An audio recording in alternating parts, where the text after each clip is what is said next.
தொடர்பாக்கி சமூக ஊடகங்களில் பதிவிடுவது கடுமையாக தடை செய்யப்பட்டுள்ளது. விதிமுறைகளை மீறினால் சட்டப்படி நடவடிக்கை எடுக்கப்படும் என திருமலை திருப்பதி தேவஸ்தானம் எச்சரிக்கிறது.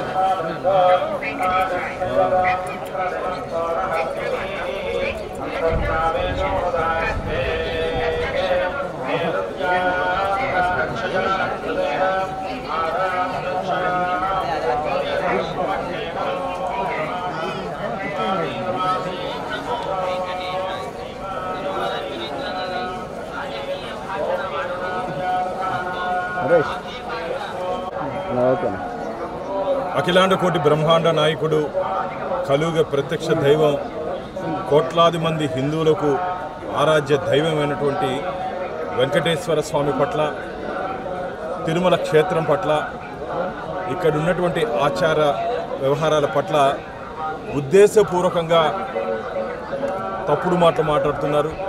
తప్పులుంటే చెప్పండి, సరిదిద్దుకుంటాం. తప్పుడు మాటలు మాట్లాడడం మాత్రం మంచిది కాదు. మొన్న చంద్రగ్రహణం రోజు ఆలయ మహద్వారం మూసివేసిన తర్వాత ముందున్నటువంటి గ్రిల్ గేట్స్ని ఇక్కడ ఉన్నటువంటి టీటీడీ సిబ్బంది తాళాలేసిన తర్వాత మా చైర్మన్ గారు, టీటీడీ చైర్మన్ గారు బిఆర్ నాయుడు గారు సైన్యం ఆధీనంలో మహద్వారం తాళాలున్నాయని చెప్పి ఒక అసత్య అబద్ధపు ప్రచారాన్ని భక్తుల్లోకి తీసుకుని వెళ్ళి సోషల్ మీడియా ద్వారా, అలాగే మీడియా ద్వారా తప్పుడు మాటలు. ఏందయ్యా కరుణాకర్ రెడ్డి గారు, గతంలో 2 సార్లు ఇక్కడ మీరు టీటీడీలో చైర్మన్గా పనిచేశారు, 3 పర్యాయాలు ధర్మకర్తల మండలి సభ్యులుగా పనిచేశారు.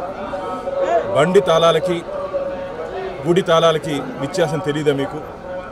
అది వచ్చి శ్యామ్ నాయుడు బండి తాళాలు, ఆయన బండి తాళాలని గతంలో 2018లో కానీ 2022లో కానీ అదే విధంగా ఫోటోలు తీసుకున్నారు. శ్యామ్ నాయుడు టీవీ5 రిపోర్టర్ అని చెప్పి అదైన తర్వాత మీ పాంప్లెట్ సాక్షి టీవీ రిపోర్టర్ కూడా ప్రసాద్ కూడా అదేవిధంగా తాళాల దగ్గర ఉన్నారు కదా, వారు మాత్రం మీకు కనపడలేదా?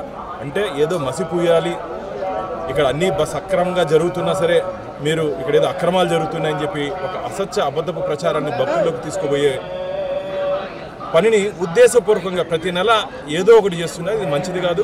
నేను చైర్మన్ గారితో మాట్లాడడం జరిగింది. భవిష్యత్తులో ఎవరైనా సరే ఇలా అసత్య అబద్ధ ప్రచారాలు, ఫేక్ న్యూస్ కానీ ప్రమోట్ చేస్తే వారి మీద క్రిమినల్ చర్యలు తీసుకునే దిశగా రాబో ధర్మకర్తల మండలిలో గట్టి నిర్ణయం తీసుకోబోతున్నాం.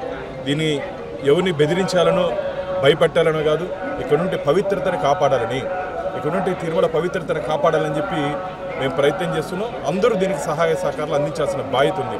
గతంలో మేము కూడా టీటీడీలో జరుగుతున్న అవినీతి అక్రమాల మీద పోరాటం చేసిన వాళ్ళమే. కానీ మేము చేసినటువంటి పోరాటాలు కోర్టులో స్వామికి అనుకూలంగా తీర్పు వచ్చాయి. అది గుర్తుపెట్టుకోవాలి. మీరు ఈరోజు చేస్తున్న ఆరోపణలు ఒకటైనా దాంట్లో నిజముందా అని చెప్పి నేను వారిని ప్రశ్నిస్తున్నా. ఏదైనా సరే తప్పులుంటే చెప్పండి, సరిదిద్దుకుంటాం.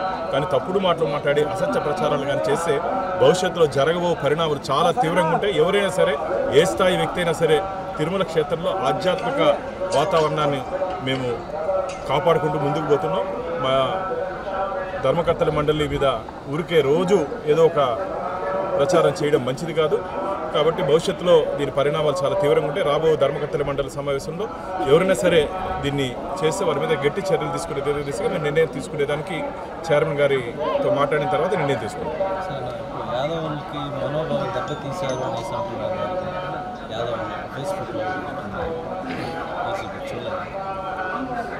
అసలు అది పాంప్లెట్ అంటే దాన్ని ఎవరు చూడరు. కానీ భక్తులు కూడా దాన్ని ఎవరు నమ్మద్దండి. ఏదైనా సరే టీటీడీ ద్వారా, మా పిఆర్ఓ ద్వారా మేము ఏదైనా సమాచారం ఇస్తే అది టీటీడీ ఇచ్చినట్టు అథెంటిక్ ఇన్ఫర్మేషన్. కాబట్టి ఎవరైనా సరే ఇట్లా వాళ్ళ మాటలు ఎవరు నమ్మట్లే. కానీ భవిష్యత్తులో అలా మాట్లాడకూడదని చెప్పి ఒక గట్టి నిర్ణయం తీసుకునే అవకాశం ఉంది. దాని మీద 16వ తేదీ జరగబో ధర్మకర్తల మండలి ఒకసారి చర్చించి ఈఓ గారితో, చైర్మన్ గారితో చర్చించిన తర్వాత మేము నిర్ణయం తీసుకుంటాం. ఇది మాత్రం మంచిది కాదు.